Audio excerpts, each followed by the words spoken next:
পরবর্তী প্রশ্ন হচ্ছে, একজন পুরুষ তার অন্য ভাইয়ের স্ত্রীদের সামনে কেমনভাবে পর্দা করবে? গুরুত্বপূর্ণ প্রশ্ন। আমাদের সমাজে সাধারণত এটা হয়, ভাইদের বাড়িতে গেলে যদি ভাবিরা দেখা করতে না আসে, কথা বলতে না আসে, তো সে ওই বাড়িতে রাগ করে আর যায় না, মনে করে যে আমাকে তো অপমান করলো, আসলো না। এই জন্য অনেকেই যে অন্যায়টা করে সেটা হচ্ছে ভাবিরা না আসা পর্যন্ত অথবা ভাবিদের সাথে কথা না বলা পর্যন্ত তার জন্য শান্তি পাচ্ছে না, একটা শব্দ শোনার জন্য। এগুলি হচ্ছে শয়তানের কারসাজি। শয়তান এইভাবেই মানুষকে বিপদে ফেলে। এই জন্য রসুল্লাহ সাল্লাহ আসলাম বলেছেন, এই জাতীয় যে ভাই আরেক ভাইয়ের স্ত্রী, এটা হামু বলা রসুল্লাহ আসলামের দৃষ্টিতে, অর্থাৎ দেবর। দ্বিতীয় বরের হিন্দুদের কথা, মুসলিমদের হইতে পারে না, দেবর শব্দ অর্থ দ্বিতীয় বর, এটা হিন্দুদের কথা। বেদে এটা আছে এই জাতীয় যে দ্বিতীয়বারের কথা, বা অন্যান্য গ্রন্থে আছে ওদের কাছে, কিন্তু আমাদের কাছে দেবর শব্দটি গ্রহণযোগ্য নয়। এটা আসলেই অন্য কোনো শব্দই পরিবর্তন করা উচিত, অথবা ভাইয়ের ছোট ভাই বা ছোট ভাই বলে ডাকা উচিত, দেবর শব্দ ব্যবহার করা উচিত নয়। তো এই জন্য এই শব্দটি এই জন্য বললাম দ্বিতীয় বর নয়, অর্থাৎ ভাইয়ের ভাইয়ের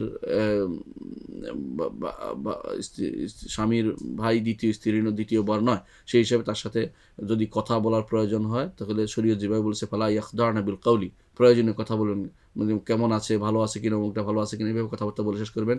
নরম স্বরে কথা বলতে পারবেন না, মিহি স্বরে আকৃষ্ট হয় এমন কোনো কথা বলতে পারবেন না, এবং সেটা হতে হবে পর্দার অন্তরাল থেকে, অথবা মুখ ঢেকে আপনি কথা বলবেন, প্রয়োজন কেউ না থাকলে তাই কথা বলবেন। কিন্তু একাকিত্ব ঘর হলে আপনি তাকে একাকী ঘরে ঢুকাবেন না, বলবেন যে অপেক্ষা করতে, তার ভাই আসবে, অথবা অন্য রুমে, যে রুম খোলা আছে সে রুম খুলে দিয়ে বলবেন ওই রুমে বসতে, আপনার রুমে কেন যেন না আসতে পারে, আপনি তালা বন্ধ করে রাখবেন, যাতে করে কোনো ফেতনার ভয় না থাকে।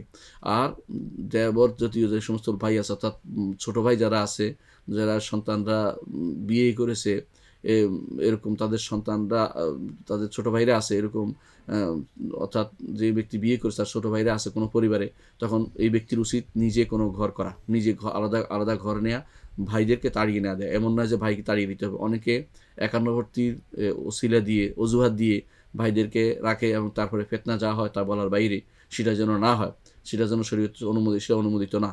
বরং অবশ্যই পর্দা রক্ষা করে কথা বলতে হবে, পর্দা রক্ষা করে চলতে হবে, এটাই শরীয়ত অনুমোদিত। একাকিত্ব অবলম্বন করা যাবে না, একাই কোনো কথা বলা যাবে না। যদি কোনো কারণে ডাকা হয়, কথা বলে বিদায় হতে হবে, পরস্পর একসাথে বসে গল্প করা যাবে না। এটা শরীয়ত অনুমোদিত জিনিস নয়। আশা করি বিষয়টা বুঝছেন। অবশ্যই পর্দা করতে হবে, তাকে পূর্ণ শরীর ঢেকে, তারপর যদি কথা বলতে হয় পূর্ণ শরীর ঢেকে কথা বলবে, এবং এমন কিছু কোনো আচরণ করবে না যাতে তার তার তার স্বামীর ভাই তার প্রতি আকৃষ্ট হতে পারে, এমন কোনো কাজ স্ত্রীর জন্য করা বৈধ হবে না। অনুরূপভাবে ওই ব্যক্তির জন্য বৈধ হবে না যে তার ভাইয়ের বউয়ের সামনে, ভাইয়ের বধূর সামনে, ভাবির সামনে নিজেকে প্রসার করবে, ফলাও করার জন্য কিছু বলবে বা হাসাহাসি করবে, এর মাধ্যমে শয়তান তৃতীয়জন হবে। সুতরাং এই সুযোগ দেয়া কখনো উচিত হবে না। পিতামাতারও উচিত হবে না সন্তানদেরকে একসাথে রাখার ব্যাপারে উৎসাহ দেওয়া, বরং পিতামাতার উচিত হবে যদি তাদের কোনো সন্তানকে বিয়ে করিয়ে দেন, তাকে বলবেন যে তুমি তোমার সংসার নিয়ে ভিন্ন রুমে থাকো, ভিন্নভাবে থাকো, যাতে করে আমার সন্তানদের সাথে তোমার স্ত্রীর সাথে কোনো রকমের সম্পর্ক তৈরি না হয়, কোনো রকমের, যদিও আপনার নিয়ত হাজার ভালো হলেও কিন্তু সম্পর্ক নষ্ট করতে শয়তানের মিনিট খানেক লাগবে। সেই জন্য এই সুযোগ দেওয়া যাবে না, কারণ শয়তান যে কোনো সময় তাদেরকে ফিতনায় নিপতিত করতে পারে।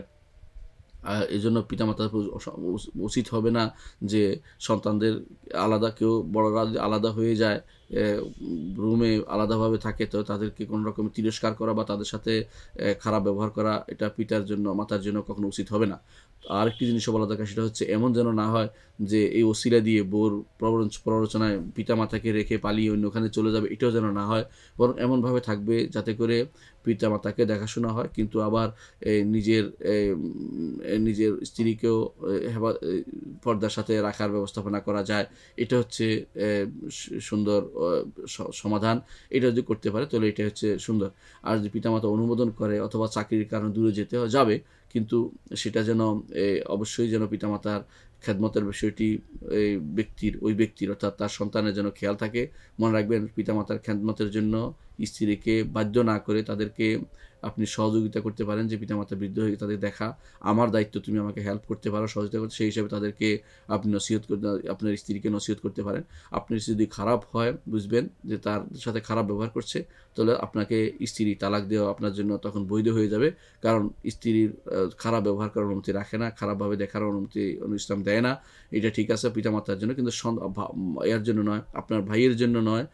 ভাই বা আপনার বড় ভাই, ছোট ভাই, এদের সাথে একসাথে কথাবার্তা বলবে, ঘুরবে ফিরবে, এগুলি শরীয়ত অনুমোদন করে না। আশা করি বিষয়টি বুঝছেন।